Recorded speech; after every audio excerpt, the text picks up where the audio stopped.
Okay. Welcome to the SHKI Lounge. We would like to welcome Mr. Ramprasad Padi.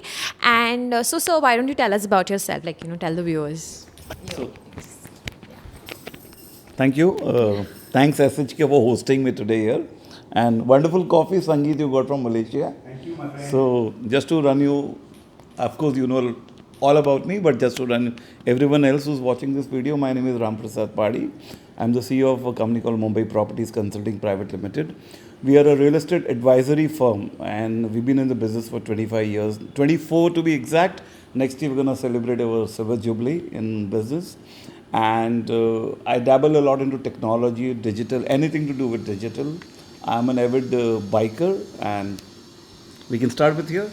Yeah. So, according to your introduction, you're a digital freak. So, could I call you a tech savvy?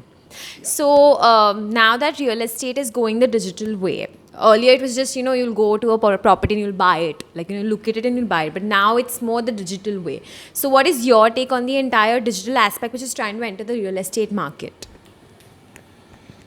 So I would say that we all live in a digital world today. I'm sure every one of us is aware that we are really glued to our smart screens. The smart screens have made us dumb in the real sense. I just want to put a statistics to you for that. On an average, a person touches his phone more than 200 times a day. And I mean it goes for everyone. So the best way to look at it is, I think real estate industry is the one which can gain maximum from this technology. Why do I say that? Is today everyone is short on time. People do not have time to go and see properties. One weekend you want to spend time with your family. Would you rather, go out and see 15 properties and then come to know that, all the 15 were not suitable for your requirements? So technology helps you save time today. There's this new thing which is just come in called augmented reality. We all heard about something called virtual reality. Now there's augmented reality. So what can happen is right on your screen, you can have an entire virtual tour of every property available in the market. And from that, you can decide, which one you want to buy or shortlist rather. And only the one that you shortlist would you actually go and see with your realtor those houses and make things easy for you. So this is one. Second is because of technology, information is there on your fingertips. So if you are looking at properties in the market, thanks to the Maharera website, which today lists most of the projects under construction, the consumer is able to do a lot of research online. So I would say for realtors like me and Sangeet Kumar, it really helps because my consumer has already done the research. He knows what he doesn't want. So now my work is very easy. I just, it's a small pie of what he wants and we work on that. So these are two very big aspects that technology helps. Third aspect is now the government is doing a lot of digitizing of all the records. That means every information that you want in terms of, we are aware that there's a stamp duty to be paid, every agreement is registered. Now once a document is registered, it's in the public domain, but how to get access to that, to understand the rate and the market prices trend, everything is getting online slowly. So again, research in terms of transaction is available to the consumer and to the realtor as well. So I think a realtor can enhance his skills using all this technology tools. So these are one part of the story. The other part of the story is social media. So every facet of life of us is, we're all enamored with the social media, and real estate is not untouched. So if you're doing some great marketing, I think, your properties can go viral if you thoughtfully design your digital marketing strategy on that. Your outreach is very good. Today, there are a lot of real estate portals that you see, things like Magic Bricks, the 99 acres, and many things are there. A lot of people do their entire research on these websites and then come to a decision on location and the kind of properties they are looking at. So based on this, they have saved their time. They are saving your time. Now, how do you look attractive on the social media there when you are advertising these properties is a realtor should use some tools like, I can give an example of, there are 360-degree cameras that, capture your entire property that is available. Then there are some very smart solutions of how these things can reach to the public, to your client. So there is this VR tour, you get this glasses where you can see a virtual tour. So a realtor can make this virtual tour on his own using the latest tech. He need not even get a professional in place to do that. It's all DIY. I call it do it yourself. So all these DIY solutions are available with the realtors, which they can use and enhance their marketing reach. My problem has been with offline advertising results right from the beginning. Let's say if I give to give an example, if I give an advertisement in the paper, a classified ad today in the Times of India doesn't cost me less than 11,000 rupees. And are you aware of what is the shelf life? It's a couple of hours in the morning. I mean, between 7 and 10 a.m., if someone has missed that ad, it's gone for the day, because I have never taken a newspaper and read what was published yesterday. But advertisement online live is available 24/7 for the audience all across the world. So what I'm saying is the outreach of a digital medium is far, far greater, and it comes at a fraction of a cost, provided you know which platforms to use. So for me, it works out as a cheaper alternative. You will be really surprised to know that in 2000, 18 years back, when people didn't know of email, we had our first website online. It was called mumbaiproperties.com, which is still online. So in 18 years, we have been getting a lot of genuine leads, I would call, or a prospect. So I treat my website as a prospect generation tool, and we spend a lot of money there generating leads only from the website rather than putting it in the offline media, the newspapers, the magazines, and all those sort of things. So for us, the website is the biggest outreach tool, and then we have in-house team that does SEO, SEM to see that we achieve the desired result with this advertising. For me, I think digital is the only way to go around. Okay.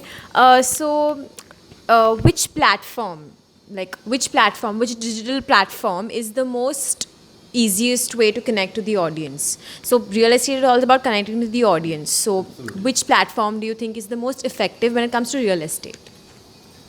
So it will depend on who is your target audience. First and foremost, before I go to the target audience, it also depends on what kind of properties am I dealing with. Am I dealing in luxury properties? Am I dealing in the primary market with the developer properties? Am I in the affordable housing segment?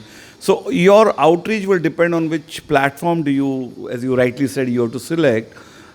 Give you a broad example, there are close to 25-30 platforms that we know of is currently famous. I would like to stick to top 4. Normally what you should do for even in digital marketing, it's a fallacy that there's no cost involved. There is a lot of cost involved in digital marketing, creating eye-catching collaterals. You have to be very professional to employ either a good agency that does good quality collaterals for you or in-house graphic team that does this collateral for you. So when you do that, your focus should be 2. One is every communication of yours on the digital world has to be in sync with the brand that you are portraying. So for us, it is mumbaiproperties.com, and it's the Mumbai Properties brand. So we ensure that everything is in sync with our brand. Number 2 is I highlight the best features of the property we are doing. Having done that, there are 4 platforms that we use. One is our own website. It's very, very easy for today people to develop their own website, manage it, maintain it. I would recommend WordPress as a platform that you should do your new websites with. They're pretty flexible. Even a layperson can, do an entire website all by themselves. But I wouldn't advise them to spend time doing a website. You will rather have people do it for you as you spend time, focusing on your business. So one is your website. It's a must-have. You should have your own website. Second is you should have business pages on Facebook, number 1. YouTube, number 2, and Instagram, number 3. Right now, and then 4 is a business page on Google Business. These 4 are the bare minimum you should need to start out with. Have your own page. A Facebook business page is actually different from your personal profile page, which should be totally kept separate. Keep your personal life out of your business. Make a professional business page. And then what you should do is put engaging content there. And when I say content, please don't post properties for sale or property wanted on an everyday basis. That kind of information is available on the internet. What you should do is engage with the customer, see what his pain points are, and then you address the pain point. Like today, a lot of people don't know technical jargons about what is FSI, what is the carpet area, what's the super built up area. and those kind of thing. Make them understand. Put your knowledge in place there. Lay it in simple to easy learn kind of things. So that is one kind of content. If you have some good properties, instead of just putting out information, make some nice videos. There are plenty of video making apps available on the internet. Use them, make some engaging videos out of them, and use this on all these 4 platforms. What you can do is you need not post all these 4 individual. There are a couple of applications. One of them we use is a thing called Hootsuite, which allows you to put one post to all your platform. Timing is very important. What time of the day should your posts go out? When are you most likely be able to engage to your customers? So all these things are important. A lot of resources are there on the internet you can read upon. But these are the 4 basic platforms that you should start out. And once you mature in those, then there's a very interesting platform called Pinterest. Today, it's one of the most engaging platform, but technically, it requires a lot of advanced level learning because images say it better than words anytime. But what lies behind the image after the customer has clicked your picture on Pinterest, where do you take him? What do you show him? So we call it something called CTA, call to action. What do you want your clients to do after he has come on the website, read what you have to offer? Because ultimately, we are all here to do business and make money out of the transaction and, of course, give service to your customers. So how do you do that is very important. So begin with this 4 and then, you can evolve as you go around. And I'm sure by the time you complete this 4, there'll be another 20 different brands. Like I can tell you even Snapchat. A lot of companies have caught on to Snapchat marketing. Now, earlier, 2-3 years back, we used to think Snapchat is for teenagers, and we don't even use it. But then now we have it on the phone because we also engage with the customer on Snapchat. And I'm surprised to tell you that a lot of my customers add me on Snapchat and try to talk to me there, whereas he would have picked up the phone and spoken to me on the WhatsApp. WhatsApp is also a very important medium, but the biggest problem that I find with WhatsApp is it wastes a lot of your time today. So on a basic level, I think the entrepreneur should not engage in WhatsApp. It should be best left to an assistant who will do that because we have better things to do in business rather than just. So WhatsApp is something. It's a tool which you have to use very carefully. But now there's this business WhatsApp for business.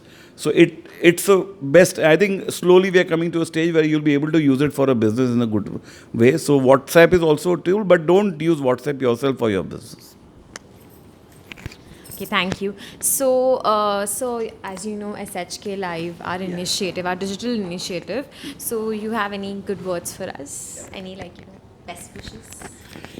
So first and foremost, I would like to congratulate Sangeet and his wonderful team at SHK Ventures. Sangeet, I have known him for close to 24 years now. When I started in my real estate industry, we almost started, I think he started earlier on, and we've been together and we share common passion about technology and scaling up, growing the business in unconventional manner. What he has done with SHK Ventures is he has addressed a niche which was not explored earlier. Because today marketing has been evolving in a very different way. Marketing is today not about the product, it's not about the consumer. It is today about everything about the brand.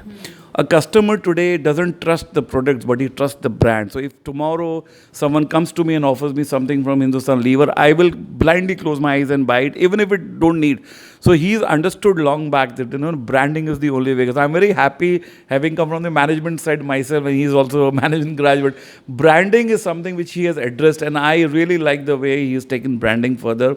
And I think SHK Venture will do really, really great, given the fact that, he is mixed all the proper ingredients. So getting the right people in place as a team, so you all as a team, putting branding into the perspective and adopting technology. Like every event that we do as at Mumbai Property or even the Association of Real Estate Agents, we have Sangeet Kumar invited, not because he covers us lively, but he understands the whole positioning of that event being done, and he engages himself and of course gives us a platform and exposure. So I wish SHK all the best. Great job, Sangeet. Thank you. Yes, thank you.